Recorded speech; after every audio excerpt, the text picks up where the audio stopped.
இன்று சட்டப்பேரவையிலே நிதிநிலை அறிக்கை தாக்கல் செய்யப்பட்டது. கடந்த 3 நாட்களாக இது குறித்து அங்கு விவாதங்கள் நடத்தி கொண்டிருக்கிறோம். இந்தியாவிலேயே நாங்கள் முன்னேறிய மாநிலம் என்று ஒரு புறம் சொல்கிறார்கள். ஆனால் இன்னொரு புறம் இந்தியாவிலேயே அதிகமாக கடன் வாங்கி இருக்கிற மாநிலமாகவும் தமிழகம் தான் இருக்கிறது. ஒருபுறம் சமூக நீதி என்று பேசுகின்ற ஆளும் கட்சி பட்டியலினத்தை சார்ந்த மக்களின் மீது கொடுமைகள் அதிகமாக நடக்கின்ற மாநிலமாகவும் இது மாறிக்கொண்டிருக்கிறது. ஒரே ஒரு குற்றச்சாட்டு, ஏங்க பட்ஜெட் இத்தனை கடனோட கொண்டு வரீங்கன்னா எங்களுக்கு ஜிஎஸ்டி இழப்பீடு கொடுக்கல,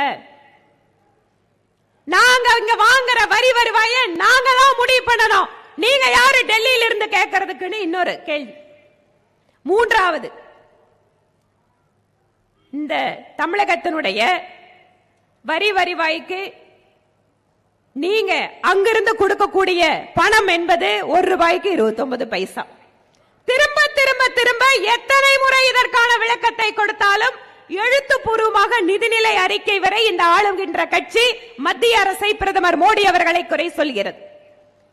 நம்முடைய மத்திய நிதியமைச்சர் திருமதி நிர்மலா சீதாராமன் அவர்கள் அங்க இருக்கிறவங்களுக்கு ஆங்கிலத்தில் ஹிந்தியில பதில் சொல்லிதான் பழக்கம். ஆனா தமிழ்நாட்டு எம்பிக்களுக்கு அன்பு சகோதரி ஒவ்வொரு முறையும் தமிழிலே பதில் அளிக்கிறார்.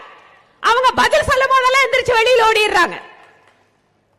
மிக தெளிவாக ஒரு வரி வருவாய் என்பது மாநிலத்திற்கு இத்தனை பங்கு அதை கொடுத்துக் கொண்டிருக்கிறோம். மத்தியிலே கிடைக்கின்ற வரி வருவாயிலிருந்து இதுவரை இல்லாத அளவிற்கு 6 லட்சம் கோடிக்கு அதிகமாக தமிழகத்திற்கு நாங்கள் பல்வேறு திட்டங்கள் வாயிலாக கொடுத்திருக்கிறோம்.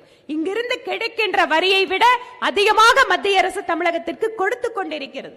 ஆனா இவங்களுக்கு அந்த கணக்கெல்லாம் இல்ல. திமுக கையில கொடுத்தீங்களா காசை? நாங்க சொல்றோம், விவசாயிகளுக்கு மோடி அவர்கள் நேரடியாக 6000 ரூபாய் கொடுக்கிறார். உங்களுக்கு என்ன கஷ்டம்? இங்க இருக்கக்கூடிய சுயஉதவி குழு பெண்களுக்கு ஒவ்வொரு குழுவிற்கும் 20 லட்சம் ரூபாய் வரை பிரதமர் மோடி அவர்கள் நேரடியாக பெண்களுக்கு கொடுக்கிறார். உங்களுக்கு என்ன கஷ்டம்?